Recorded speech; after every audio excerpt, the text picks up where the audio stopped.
Khair alaikum. Bonsoir. Je vais vous lire un article que j'ai écrit en 2002. Donc, investigation dangereuse. Investigation dangereuse. Il a été publié par Liberté, le quotidien Liberté, le 26 novembre 2002.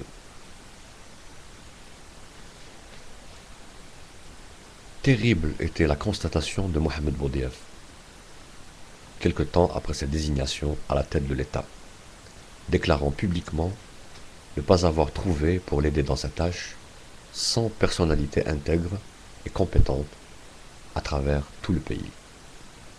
Véritable paire de claques donnée à la foultitude que compte le sérail et sa périphérie, bardée de médailles et de diplômes alibis, beaucoup trop compromise pour s'en émouvoir, du fait de ses accointances mafieuses et de sa responsabilité effective dans la dévastation nationale effrénée. Très lourde sentence, interprétée également en son temps comme un SOS lancé en direction des bonnes volontés et de l'ensemble des cadres marginalisés disséminés dans les institutions de l'État. N'ayant pas été dissuadés par le rideau de fumée de l'affaire du général Mustapha Boulossef, l'arbre cachant la forêt, jugé et reconnu coupable par le tribunal militaire de Blida et s'apprêtant à mettre hors d'état de nuire d'autres Hajj Beto ainsi que de redoutables parrains, on sait ce qu'il adviendra du vieux révolutionnaire et de nombre de ceux qui ont répondu à son appel, assassinés un à un à l'ombre du terrorisme naissant. La pieuvre aux multiples tentacules qui venaient de frapper fort, pour l'exemple, ne sont cachés pratiquement plus. Avis aux amateurs, semblait aboyer la meute, de plus en plus puissante et solidaire. L'insécurité et le libéralisme sauvage aidant, la situation ne pouvait en toute logique qu'empirer, et à mesure que tarde à se produire un sursaut citoyen, sans exclusive, vital pour une éventuelle résurrection de l'Algérie, il est donné à tout un chacun l'occasion de toucher du doigt, au quotidien, l'état de décomposition avancé de la société, atteinte désormais en profondeur du syndrome russe. Les truands de la République sévissent en plein jour. Les truands de la République sévissent en plein jour. L'étau se resserre autour des honnêtes gens, contraints au silence ou à l'exil, s'enfonçant dans la dépression ou amenés au suicide, dernier stade du désespoir. Dramatique réaction de trop grandes injustices, comme ce fut le cas dernièrement du journaliste Abdelhaï Blierdouh,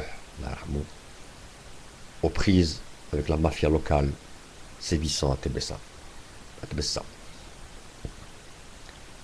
À l'instar des autres métiers à risque, le journalisme d'investigation mène bien des fois droit à la tombe. Séquestré et torturé 3 jours durant avant d'être traîné et exhibé dans les artères de la ville sans que personne ne daigne réagir. Blierdouh mit fin à ses jours en guise de protestation. Il s'agit d'un harakiri.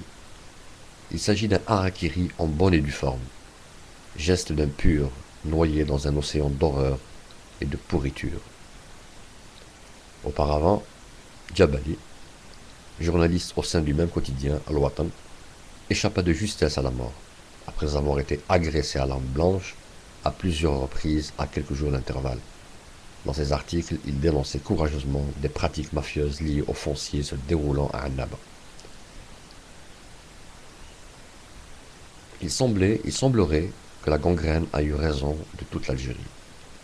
Il semblerait que la gangrène a eu raison de toute l'Algérie. Quelle différence y a-t-il entre le terrorisme déclaré, TGIA, et celui de la nébuleuse clientéliste et mafieuse gravitant autour de l'État? La question mérite aujourd'hui plus que jamais d'être posée. Refusant de chanter l'hymne des penses, ces journalistes, de plus en plus vulnérables, Don Quichotte des temps modernes qu'on continue d'agresser en toute impunité, en Algérie et ailleurs, dans ces pays où le droit n'a pas encore atteint ses lettres de noblesse, nous interpellent au plus profond de nous-mêmes et imposent le respect. Sont-ils condamnés à être des pestiférés? À l'heure où le khobzisme est la doctrine la plus partagée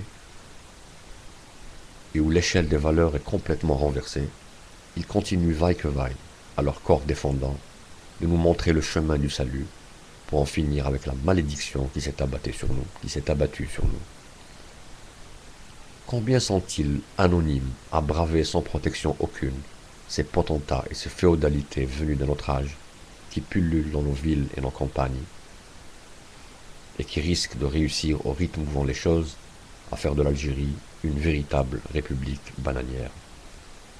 Un jour d'octobre 92, journaliste à l'hebdomadaire L'événement, alors que nous discutions à bâton rompu, j'avais proposé au directeur de la publication, Hamid Laribi, assassiné 10 ans plus tard en mai 2002, à son domicile à Alger, de nous engager résolument dans le journalisme d'investigation.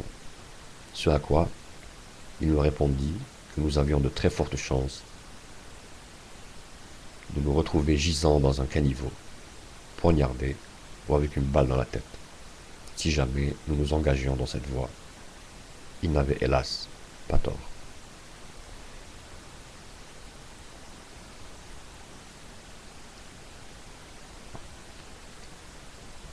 Si vous pensez que la situation a changé, dites-le moi dans vos commentaires. Merci. À la prochaine. Bye.